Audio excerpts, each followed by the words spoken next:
26 April 1967 সাল। ঠিক দুদিন বাদে চিড়িয়াখানার শুটিং। উত্তম কুমার অসুখে পড়লেন। পিঠে অসম্ভব ব্যথা, সঙ্গে শ্বাসকষ্ট। কলকাতার বড় বড় ডাক্তাররা ছুটে এলেন। পরীক্ষা টরীক্ষা করে ওদের কেউ বললেন গ্যাসের ব্যথা, কেউ রায় দিলেন মাস্কিউলার পেন। নানান বিধিমতো ব্যবস্থাদি করা হলো, কিন্তু কিছুতেই আর ব্যথা কমে না। শেষে অভিনয় জগতের এক বন্ধুর পরামর্শে, যতদূর মনে হয় অভিনেতা শুভেন্দু চ্যাটার্জির পরামর্শে, উত্তম কুমারকে হাজির করা হলো ডাক্তার সুনীল সেনের চেম্বারে। তখন ঘামে পুরোপুরি তার শরীর ভিজে যাচ্ছে, যন্ত্রণায় কাতরাচ্ছেন। উত্তম কুমারকে এই প্রথম চাক্ষুষ করেছিলেন ডাক্তার সেন, কিন্তু ভিআইপি রোগী বলেই না, দেখা মাত্রই যে অসুখের কথা মাথায় এসেছে তার গুরুত্ব ভেবে তখন তিনি রীতিমতো চিন্তিত। উত্তম কুমারকে টেবিলে শুইয়ে খুব দ্রুত দেখে নিলেন তার পালস, ব্লাড প্রেশার। হার্টে স্টেটো বসাতেই ডায়াগনোসিস একেবারে কথা কয়ে উঠল। গ্যালপ রিদম পাওয়া যাচ্ছে। তড়িঘড়ি করে ইসিজি করলেন।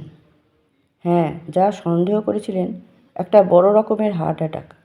মরফিন ইঞ্জেকশন করলেন একটা, অন্য ওষুধও দিলেন। অবস্থার একটু উন্নতি হলো।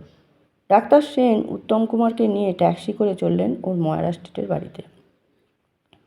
সেই 67 সালে কলকাতার কোথাও ইন্টেনসিভ করোনারি কেয়ার ইউনিট, সংক্ষেপে আইসিসিইউ ছিল না, না কোনো হাসপাতালে, না নার্সিংহোমে। কাজেই উত্তম কুমারকে সেদিন বাড়িতেই চিকিৎসা করতে হয়েছিল। ডাক্তার সেনকে ওই দিন সারা দিন রাত ময়রা স্ট্রিটের বাড়িতেই থাকতে হয়েছিল। রাতের দিকে রোগীর কার্ডিয়াক অ্যারেস্ট হয়। ডাক্তার সেন নিজেই মেসেজ করে এই এমার্জেন্সি অবস্থা সামলান। এরপরে নিয়মিত চিকিৎসায় উত্তম কুমার 3 মাসের মধ্যে সম্পূর্ণ সুস্থ হয়ে ওঠেন। 1977 সাল পর্যন্ত সুস্থই ছিলেন। নিয়মিত ওষুধ খাওয়া ছাড়াও ডাক্তারের উপদেশ ঠিক মেনে চলতেন ডাক্তার সেনের এই বিখ্যাত রোগীটি। সকালে 3-4 কিলোমিটার হাঁটা, খাওয়া দাওয়ার ব্যাপারে নিয়ম মেনে চলা, এসব ঠিক মতোই চলত। বাড়ির লোকেরও ওর স্বাস্থ্যের ব্যাপারে নজর ছিল, কিন্তু উত্তম কুমার বড্ড বেশি পরিশ্রম করতেন। হেকটিক জীবনযাপন ছিল তার, এবং এর জন্যেই 77 সাল থেকে রাতের শ্বাসকষ্ট অর্থাৎ কার্ডিয়াক অ্যাজমা দেখা দিল।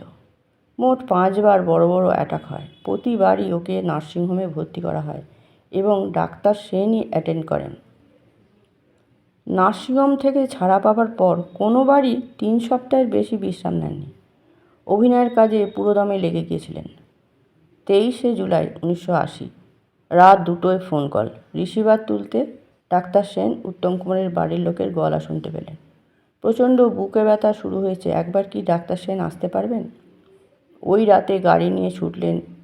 গিয়ে দেখেন নাক দিয়ে প্রচণ্ড ব্লিডিং হচ্ছে, হার্টের রিদম ইরেগুলার, ব্লাড প্রেশার 80-0। শত চেষ্টাতেও ব্লাড প্রেশার আর ওঠানো গেল না। হার্ট মাসল আর পাম্প করতে পারছিল না। ফুসফুস থেকে নির্গত হচ্ছিল ঘড়ঘড়ে আওয়াজ।